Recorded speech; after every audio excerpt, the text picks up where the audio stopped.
Coffee time in the morning has changed again. Our swallows moved back into one of their old nests from last year to raise another family. We got somewhat distracted with our soft fruit harvest.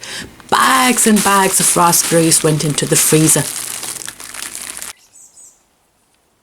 followed by black currants. The geese have eaten all the ones within their reach, so they are following us around for the ones we drop. Ooh. Well, the birds haven't left us many this year. There'll be enough. There'll be enough for all of us. While we were busy in the orchard, the broad beans changed rapidly. I am always excited to see the first big pods. I find it easiest to harvest them by cutting the pods off with a pair of scissors.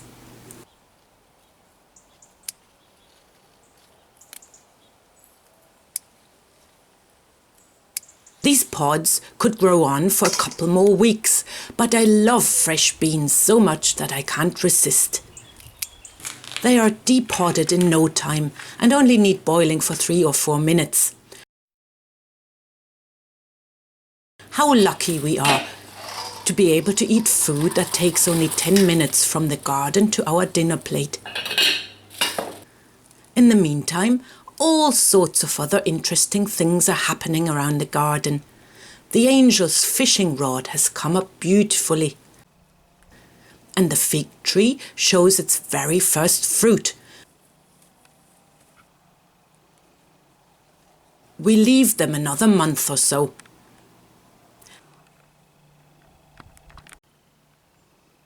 One of our hydrangea, which we only planted 2 years ago, is finally settling in and flowering.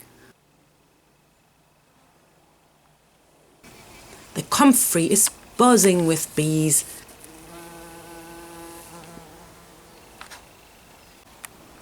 And so is the evening primrose. Gorgeous smell. If I was a bee, I'd crawl into one of those blossoms too.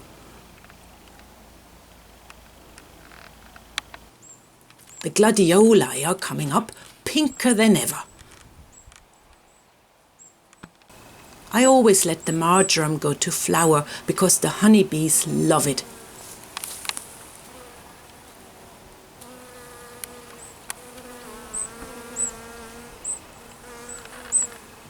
The wild daisies are gone now, but it's time for the perennial garden daisies to come up. I treated myself to a few more perennial plants. One can never have enough flowers in the garden.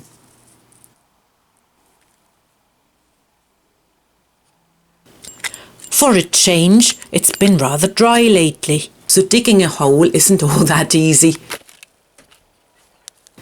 And in goes the Veronica. Gardening means also having a vision into the future. I love hollyhocks and I try to save seeds every year. But in order to have hollyhocks next year, the seeds had to go in this spring.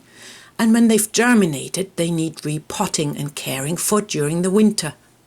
And then, all going well, there will be hollyhocks the following season.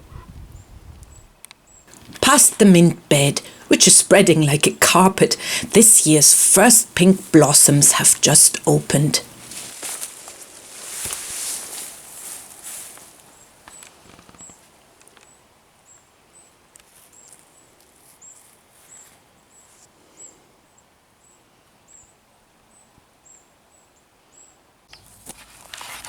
There are always some plants that don't make it. Gardening is also about loss. But that's the reason why I plant more than one of each. So there's a chance that some will survive and crop.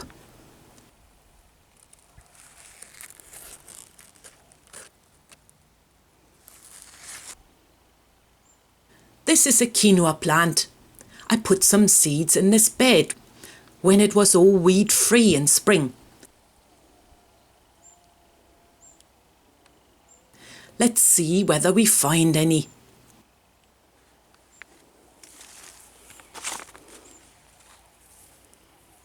There's all sorts of grasses and thistles and even an evening primrose.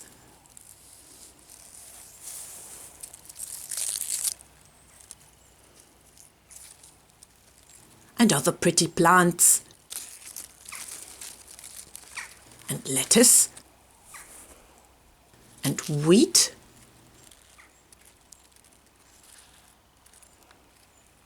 And hooray, also some quinoa.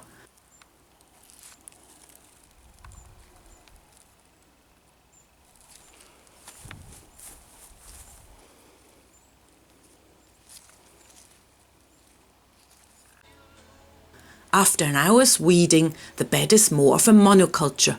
I just think this gives the quinoa a better chance of doing well. Where have all the cherries gone?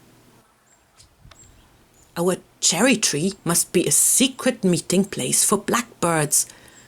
There are a few left though, but they are pretty sour. Just not enough heat here for sweet juicy cherries. Ah well, as long as the blackbirds are happy.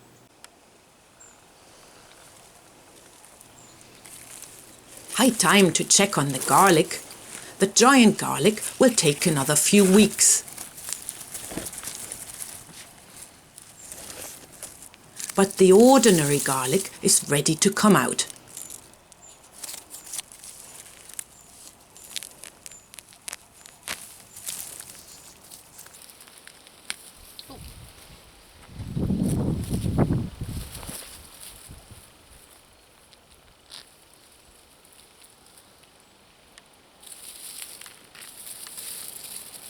I let it dry in the sun for the day. Then it goes into the tomato shed to dry for a bit longer.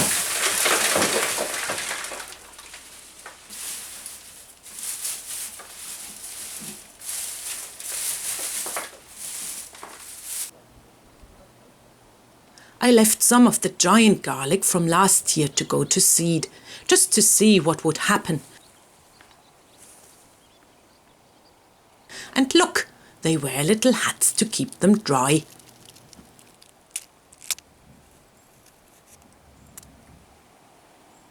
Borage comes up in the garden for years now, all self-seeded. How wonderful that those little stars like it in our garden.